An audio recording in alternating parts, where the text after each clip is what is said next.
கடையனூர்லேருந்து ஜிந்தாங்கிறவர் கேட்குறாரு, மறுமை நாள் நெருக்கத்தில் தர்மம் செய்ய முயல்பவர் தர்மம் செய்யும்போது யாரும் வாங்க மாட்டார்கள் என்று ஹதீஸ் உள்ளது. அப்படியானால் பிச்சைக்காரர்கள் யாரும் இருக்க மாட்டார்களான்னு கேட்குறாரு. அதான் அதுக்கு அர்த்தம். வாங்க மாட்டாங்கன்னு என்ன அர்த்தம்? போய் கொடுக்கும்போது வாங்க மாட்டான்னா பிச்சைக்காரன் அப்படி இருப்பான்? பிச்சைக்காரனையும் தாண்டின நிலைமை இது. பிச்சைக்காரன் கேட்டு வர்றவன். இந்த ஹதீஸ் சொல்லக்கூடிய என்னென்னு கேட்டால், நம்ம தேடிக்கிட்டு போய் கொடுத்தா கூட வேணான்ட்டு வாங்கலாம். அந்த ஹதீஸ் 1411 ஹதீஸில் இருக்கிறது. என்ன இருக்குது? சத்தகு, இப்போ தர்மம் செஞ்சு கொள்ளுங்கள். இப்போ இன்னமும் ஏத்தி அழைக்கும் ஜமானும், ஒரு காலம் வரும், எம்ஷிர் ரஜுலுபி சதக்கத்திகி, அவன் தன்னுடைய சதக்காவை எடுத்துக்கொண்டு போவான். ஃபுலா எஜிதுமை எக்பலுஹா, அதை வாங்குகிற ஆளை பெற்றுக்கொள்ள மாட்டான். யாருக்காவது வேணுமாப்பான்னு கேட்பான், ஒத்துன மாட்டேன்ட்டுருவாங்க. அப்போ ஒரு மனுஷன் சொல்லுவானா, லவ் ஜேத்தபிஹா பில்லம் சில கபில் துவா, நேற்று வந்துருந்துன்னா ஏற்றுக்கிட்டு இருப்பேன், இன்றைக்கி அந்த இல்லை, தேவையில்லை, இன்னும் கொஞ்சம் நல்லா இருக்கிறேன். நேற்றுன்னு இல்லை, கொஞ்சம் முந்தி கொண்டு வந்திருந்தீங்கன்னா என்ன செய்வேன், நான் வாங்கியிருப்பேன் அப்படின்னு சொல்லுவான். இப்போ அம்மல் யௌம ஃபலா ஹாஜத்லி பிஹா, எனக்கு இப்போ தேவையில்லைப்பா, இன்றைக்கி நல்லா இருக்கிறேன் அப்படின்னு சொல்லிடுவான்னு வருது. இது புகாரில் 1411 1424 2 ஹதீஸில் வருது. நிறைய இடத்துல வருது. உதாரணத்துக்கு இந்த 2 இதில் என்ன வழங்குதுன்னு கேட்டால், பிச்சைக்காரன்னு இருக்க மாட்டான்.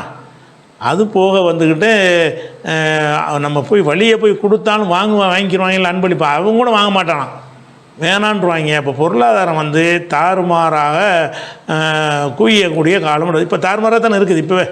இப்போ நம்ம பார்த்தோம்னு சொன்னால் அதனுடைய அறிகுறிகள் தெரிய ஆரம்பிக்கிறது. அந்த காலத்தினுடைய பொருளாதாரம் எப்படி இருந்தது, இந்த காலத்து பொருளாதார வளர்ச்சி எப்படி இருக்குது நீ சிந்திச்சு பார்த்தீங்கன்னு சொன்னாலேயே உங்களுக்கு காசு ரொம்ப முக்கியத்துவமற்றது, காசு தாறுமாறாக புழங்குது என்பது உங்களுக்கே தெரிய வரும். எல்லாருமே தன்னிறைவு பெற்றவர்களாக தான் இருக்கிறார்கள். அந்த காலத்துலலாம் என்ன செய்வாங்கன்னா, சம்பளம் வாங்குவாங்க. எதுக்கு அவனுடைய சம்பளத்தை கொண்டு என்ன செய்வாங்கன்னா 3 வேளை சாப்பிடுவாங்க. கஞ்சி குடிக்கிறதுக்கு தான் சம்பாதிச்சான் அன்னைக்கு, அவ்வளோதான் சம்பாத்தியம். ஒரு மனிதனுடைய ஊதியத்தை கொண்டு என்ன செய்யலாம், அவன் வயிற்றை கழுவிக்கிறலாம், அவ்வளோதான் செய்ய முடியும்.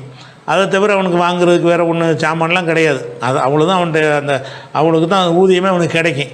இன்றைக்கி என்ன நிலைமைன்னு கேட்டால், அவன் சம்பாத்தியத்தை கொண்டு சோறு திங்கிறான், வகை வகையாக ட்ரெஸ்ஸை போட்டுக்கிறான், அதுக்கும் அந்த சம்பாத்தியம் உதவுகிறது. அது மாதிரி நவீன சாதனங்கள் இவனுக்கு தேவைப்படுது. ஃப்ரிட்ஜ் என்றும், ஏசி என்றும், வாஷிங் மிஷின், மைக்ரோ ஓவன் சொல்லியும், இப்போ செல்ஃபோன் என்று சொல்லி இப்படி பைக் என்று, கார் என்று பலவிதமான சாதனங்கள் அந்த சம்பாத்தியத்தில் வாங்க. பணம் எவ்வளோ பெருகி இருக்குன்னு பாருங்கள்.